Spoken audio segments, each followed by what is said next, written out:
Bonjour Xavier. Bonjour Xavier Louis. Bonjour Laurie, bonjour Benjamin, bonjour à tous. Bon, hier on a parlé de musique. Ce matin, on va saliver avec vous puisque vous nous proposez quelques spécialités culinaires à déguster dans les plus beaux détours de France. Ça ne manque pas évidemment et j'ai envie de dire, il y a des villes qui sont très liées. Il y en a une notamment, son nom. Je pense que c'est une ville qu'on connaît plus pour sa sauce, vous me voyez venir, Oui. que pour autre chose. C'est Nantua. Oui. Et Nantua, c'est dans l'Ain, vous le savez. Et alors effectivement, la ville a donné son nom. Alors c'est une sauce, vous savez, qui est à base d'écrevisses et qui accompagne généralement les quenelles. Les quenelles, il faut dire là-bas. Les quenelles de Brocheux. Ça, il y a des œufs muets dans le Lyonnais. On dit le Tour de France. On ne dit pas le Tour de France. Hein. Bon, les quenelles.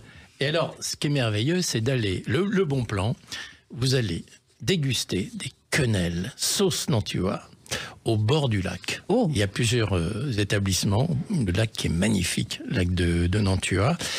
Vous pouvez d'ailleurs après faire un petit tour au musée de la Résistance. On en avait parlé pour Thônes. Ce sont deux villes, Nantua et Thônes, qui sont des villes médaillées de la Résistance. Il y a un musée très intéressant, je veux dire très, je veux pas dire ludique, le terme s'y prête pas, mais en tout cas participatif. Voilà, je veux dire très intéressant, très bien fait, comme on sait faire aujourd'hui dans les musées modernes, intéressant. Et puis pour en revenir à l'aspect culinaire, vous pouvez aussi acheter pour votre 4 heures une tarte à la guimauve. Original. À la gomme, pardon. Pour les gourmands, on a dit. Pas les guimauves, à la gomme. C'est un peu. Non, mais c'est proche. J'y ai pensé parce que c'est un petit peu proche. D'accord. Voilà. Autre découverte. Autre découverte, Brioude. Alors Brioude, en Haute-Loire, on en a parlé, on en reparlera d'ailleurs. Là, ce que j'ai découvert, c'est une tourte au saumon. Parce que savoir, c'est une des capitales du saumon. Il y a un musée du saumon d'ailleurs. Et la tourte au saumon, c'est une très jolie découverte, très intéressante. Bon, on a eu les quenelles, on a eu cette tourte au saumon.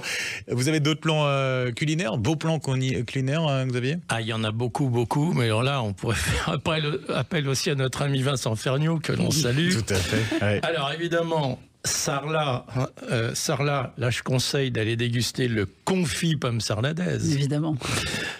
Lectour, le magret de canard. Revel et son cassoulet. Alors, en Lorraine, c'est plus original, et vous pouvez aller à Toul ou à Neufchâteau déguster une quiche lorraine, la vraie quiche lorraine. Ah, j'adore ça. Ouais. À Bergues, alors à Bergues, là c'est encore plus original, c'est le poche-levêque. Et là, avec ça, le poche-levêque, c'est une spécialité du Nord, et la saucisse qui aussi est à Bergues. On avait parlé du fromage d'ailleurs. Il y a tout ce qu'il faut à Bergues. Bon appétit. Bah oui, bon appétit, effectivement. Merci beaucoup, Xavier Louis. Merci beaucoup, Xavier. On peut retrouver ces villes dans le guide des 100 plus beaux détours réalisé avec Michelin, offert dans les villes labellisées, que vous retrouvez également sur www.plusbeaudétours.com. Vous pourrez choisir votre destination en confiant vos préférences et vos envies à Cicéron. À demain, Xavier. À demain.